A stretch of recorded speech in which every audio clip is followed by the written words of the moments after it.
great irony here is that Obama has decided he's going to dedicate himself and the rest of his time in office to fighting inequality. He has created the greatest inequality because of the zero interest rates, because the Fed has put $1 trillion, which had to go into higher assets, meaning the market. It's the rich who got richer, and it's left everyone else behind. And that's why you get the mass discontent in the sense of the economy not improving. He is the cause, and now he's going to redeem us from the misery that he has contributed to. Charles Kruathammer on Special Report last night, slamming the president's pivot to the issue on economic inequality in the U.S. At issue, also highlighted at the inauguration here in New York City. A bit earlier in the week, Bill de Blasio is the new mayor, and some of the highlights, shall we say. Our nation has the largest prison population in the world.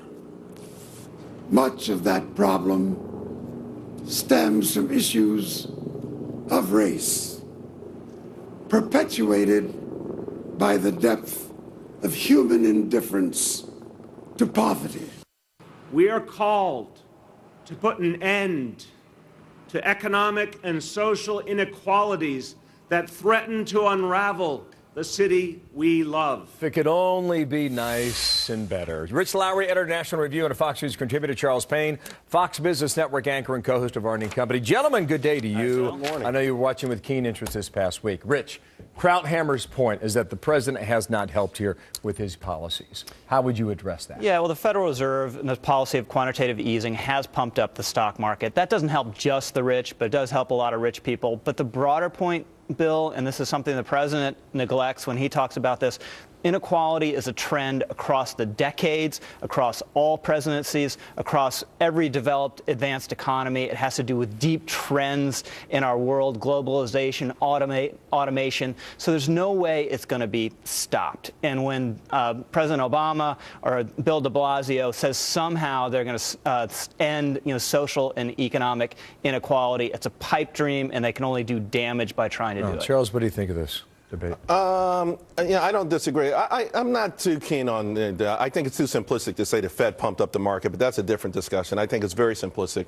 I think the global economy is what pumped up the U.S. stock market. The problem we have in this country, though, is a skills gap. We're going to a knowledge-based area where if you have the knowledge, you can make a whole lot of money. We know there are millions of STEM jobs that are going begging, millions, but it's not just science, technology, engineering, and math. Welders, we need welders. Welders make so much money. We need welders. Where are the welders? We have what we're talking about are policies by the left that actually retard the growth, that actually make the ladder of success harder to climb. High taxes, high regulations actually hurt the engine of growth.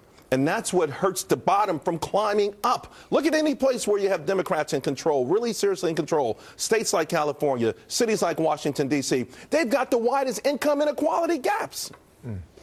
His point goes to education. And you write about that today in the New York Post. Yeah, there are two issues that have to be separated here. One is income inequality, which you're not going to stop. The other is mobility from the bottom, which you want to do everything you can to increase. And the fact is, Bill, in this country, if you honor just certain basic norms, if you graduate from high school, if you get a full-time job, if you get married before you have kids, the chances of you being poor are basically nil. So this is still a wide-open country with opportunities there for people to grasp. And you make the point, you argue that if you do those three things, your chances of being successful are greater, and you have less of a dependency on government in the first place. Correct. And if you get a college degree, let's put aside just graduating from high school, which is very important. If you get a college degree and you start out in the bottom fifth of income in this country, the chances of you staying in the bottom fifth is really rare. And about 16–19% end up in the top fifth.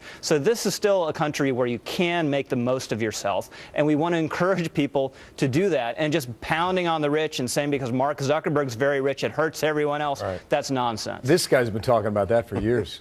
As long as I've known you. I have. I've been talking about this for years. I knew this was going to ultimately be a gigantic story. This will be the story for the next 4 years. I'm talking about a huge story, and it's not just an American story. It's a Western civilization story, and a lot is at stake right now. And remember, we're talking income. So if person A makes $1 million a year and person B makes $37,000 a year, you can tax person A all you want. You haven't changed that person's income.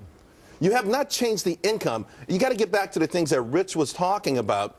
And also, when you start saying, well, let's make the minimum wage higher, what we're talking about is rewarding mediocrity and so then you push back the need to do the things that Rich talked about. Hey, you know what? Don't graduate from high school. Don't get married, but we're going to pay you more money anyway. That's artificially trying to solve a problem that doesn't work. But you know, this quantitative easing thing, I don't want to get too involved in this in the Fed, but this administration, the Fed policies, it's been really good for rich people.